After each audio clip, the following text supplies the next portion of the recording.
very powerful ways of resisting the state developed, and entire villages somehow sleep through the winter.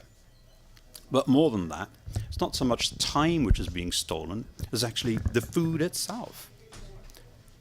Theft is endemic, very much ruled by opportunity and need. Opportunities are the greatest in the city. Salespeople rummage in the back of the store. People in charge of granaries pilfer the grain. Shippers take it out from bags. People fake receipts in order to gain something.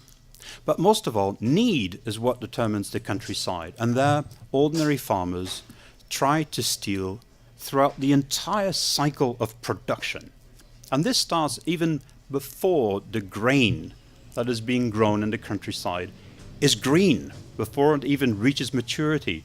People try, while they work in the fields, to somehow clip off a spike of grain and then crush these green kernels in their hands and eat it discreetly without any cooking at all. Cooking, in any event, would be very difficult. Pots and pans have been confiscated.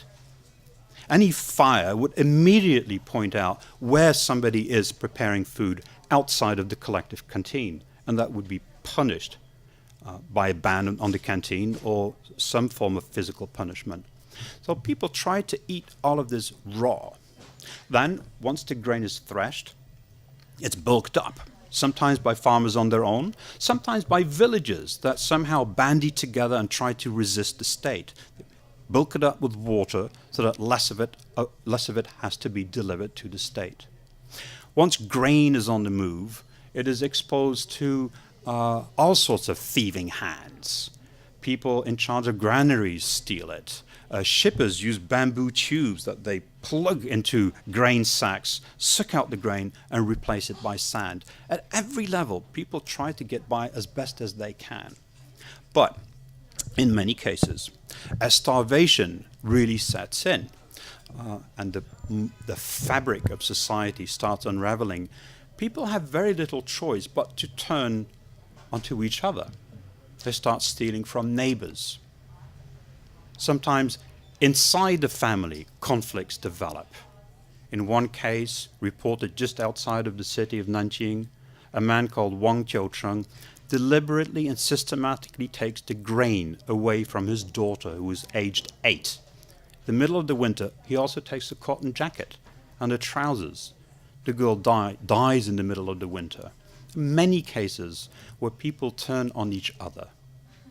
And in the end, when nothing is left, they try to trade the only thing they have left, which are their children. For a handful of grain, they will give them away.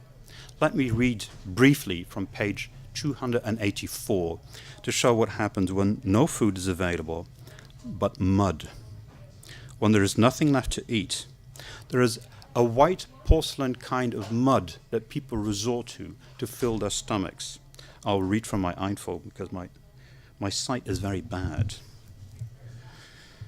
This is what a team sent by the Provincial Party Committee discovers in one county in Sichuan province.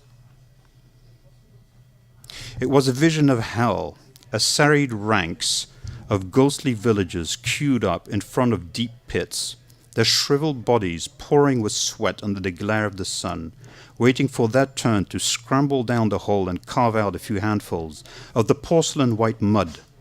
Children, the ribs starting through the skin, fainted from exhaustion, their grimy bodies looking like mud sculptures shadowing the earth. Old women in ragged clothes burnt paper charms and bowed, hands folded, mumbling strange incantations. In one village alone, 214 families out of a total of 262 had eaten mud, several kilos per person. Some of the villagers filled their mouths with mud as they were digging in the pit, but most of them added water and kneaded the soil after mixing it with chaff, flowers, and weeds, baking mud cakes that were filling, even if they provided little sustenance. Once eaten, the soil acted like cement, drying out the stomach and absorbing all the moisture inside the intestinal tract. Defecation became impossible. In every village, several people died a painful death, their colons blocked up with soil. But not everybody waits. In some cases, farmers bandy together and actually attack granaries, torch government offices, or take over entire freight trains. This happens, just to give one example, in the province of Gansu. In 1 month, January 1961, in that remote province, up to 500 cases of attacks on trains appear. Farmers bandy together, wait for the train, and assault it. In one case, at the end of the month, up to 4,000 farmers take over an entire freight train, strip every removable portion of property. But most of the time, the violence is exercised against ordinary people and not by ordinary people. People in the countryside have to find ways of absorbing grief, of 吃苦, as the Chinese say, taking anger and pain, living with loss on a devastating scale. How do we summarize this entire period? Well, I referred to the Holocaust in the beginning. There are many memoirs, and I have no doubt in this bookshop you will find a book written by Primo Levi, who escaped from Auschwitz. And he described what had happened at Auschwitz as a gray zone. He noticed that while he had been able to survive, everybody who had to live under the law of survival of the fittest had to somehow make a moral compromise, had to undergo routine degradations, for instance, by not sharing a handful of food that he might have discovered. So at every level, from the very top of the party, starting with number one, Mao Zedong, all the way to ordinary farmers, at some point or another, most people had to make extremely difficult choices about death and survival.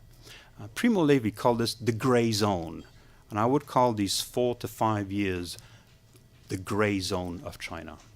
Thank you. I was in London a month ago. Now, why? It's a very good reason. It's both personality and system. If you look at the famine under Stalin in the Ukraine, or you look at the one right here with the Great Leap Forward, or later on under Pol Pot, where many people died of famine, and of course more recently North Korea, it's very much the same system that creates very similar effects. And the why has to do, I believe, with radical collectivization. The belief that by holding everything together, one can somehow achieve much greater results. But why at that particular point in time? Why did Mao not look back at collectivization under Stalin, precisely at a time in 1958 when this was being denounced by the number one in the Soviet Union, Khrushchev?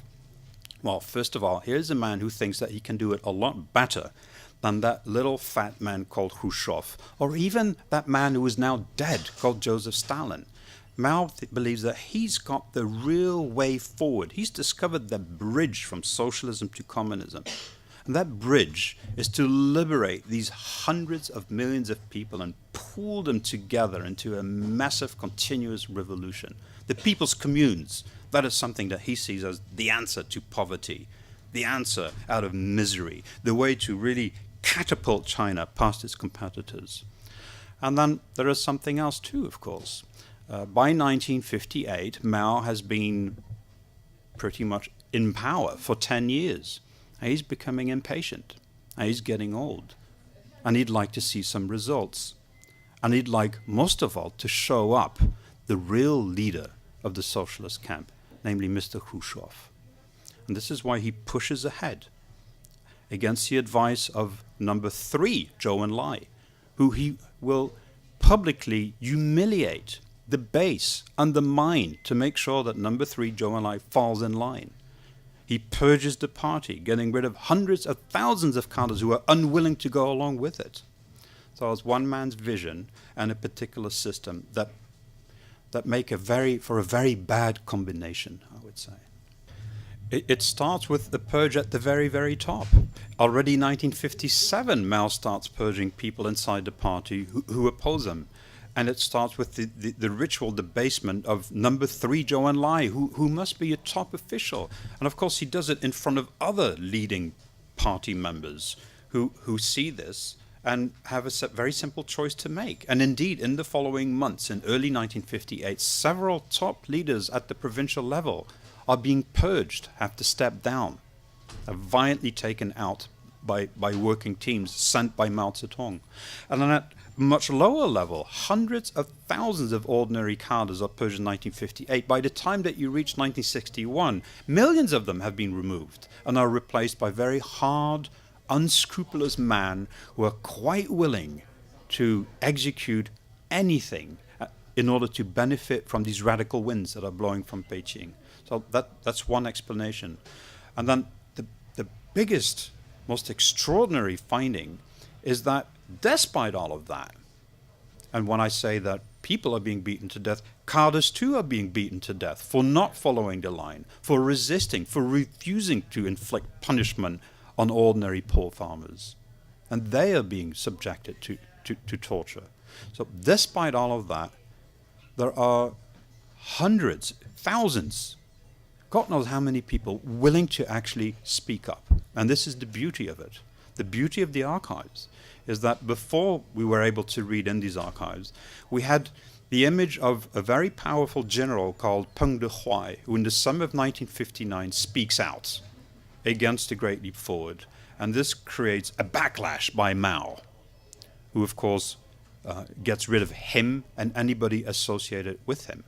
But now that we can go through these archives, we see that at every level there were people quite willing to stick out their necks and actually write a report about what was going on. We have people in the Public Security Bureau who insist on delivering what they think are the accurate figures for unnecessary deaths. Then they're being told to modify it. And they refuse to do it. And they end up in a labor camp. At every level, people, either through mistake or through sheer conviction, actually speak out and highlight one or several problems generated by radical collectivization. And of course, by the time that this country is no longer able to go anywhere, it is so surrounded by catastrophe that Mao Zedong himself has no other option but to step back. At that point, a number of more powerful leaders start very subtly criticizing the entire enterprise. That happens in 1961, 1962. And you know what happens a few years later. Every single person who actually said something against number one is being taken out during the Cultural Revolution. So the Great Leap Forward is the key moment here, where literally tens of millions die unnecessarily. But a couple of years later, those who criticize it are being purged from the party. No. I think there are several explanations here. To start with, there is a law that says, theoretically, that after 30 years, a document ought to be open to the public. Now, of course, like all laws, this can be respected or not. It seems to me, having followed these archives for the best part of my career, which is now 20 years, there has been an effort to open up more and more material. There is the example of the ex-Soviet Union, with which the party is constantly being confronted. Look at what they did. They opened all their archives. But most of all, I think there was a moment of goodwill. There was a sense of opening up before the Olympics, the 1-2 years before the Olympics. And don't forget, they only opened up a part of the archives. It's partly declassified. God knows what is in, for instance, the Central Archives, which are still very much behind lock and key. God knows what we will find out once all of this will be open. So it's only a fraction of the archives that have opened up. And I think it's also fair to say that as a lot of this material was declassified, some places, some of these collections may have gone too far. They may have gone too far. In particular, when it comes to the Great Leap Forward, because the big obsession, the big political no-go land, the forbidden zone is, of course, the Cultural Revolution. It is as if the extraordinary obsession with the Cultural Revolution somehow allows what happened in the early years to go under the radar. To start with, when there's such a catastrophe on such a scale, one might imagine that the impact is immediate. But very often, for instance, in the case of Ireland, it took almost a century before historians actually started writing about it. The Second World War saw some of the first real good writings about the Irish famine that had happened in the much earlier, 1830s, 40s, I believe. So it does take a while. The transatlantic slave trade took a very long time before there was any serious research on that. So I guess it does take time, but there's one thing, I think in my mind, I trace directly back to the Great Leap Forward, and that is food, the importance of food. And beyond that, not just eating, and eating a lot, but acquiring objects, material goods, houses. That house we lost during the Great Leap Forward, let's have that brick house now. Let's have that food. An extraordinary level of importance given to material objects, as in Europe after the Second World War. People eat a lot to compensate for their memories of loss decades earlier. There are no doubt other effects, but I don't want to go there too much. It's a very common reaction, not just in the case of the People's Republic of China, in the case of, say, Nazi Germany, where frequently one has to wait at least one generation. It's easier, apparently, for grandparents and mothers to talk to their grandchildren, to skip one generation. But there is part of this project was interviews, and there is a whole database of interviews that were taped and transcribed and will be deposited with the public library. And once you get to speak to people, not me, but local people, speak to other local people, there's a great willingness to talk nonetheless, to finally open up and have this story out there. So what is the direction of the People's Republic? There will be a translation in Chinese, which is being prepared right now by Bao Pu, the son of Bao Tong, the person who published the memoirs of Zhao Ziyang. I can only say that for every one hate mail I get about 12 emails on average from somebody in the mainland who has heard about the book and wishes to let me know that he or she is looking forward to seeing this in Chinese. So my feeling is that when you go through such a catastrophe and there is no monument, there's no remembrance day, there's no museum, there's no real public memory to talk of, there's a real willingness to read and understand about what happened. The time is about right. It's about 50, 60 years now.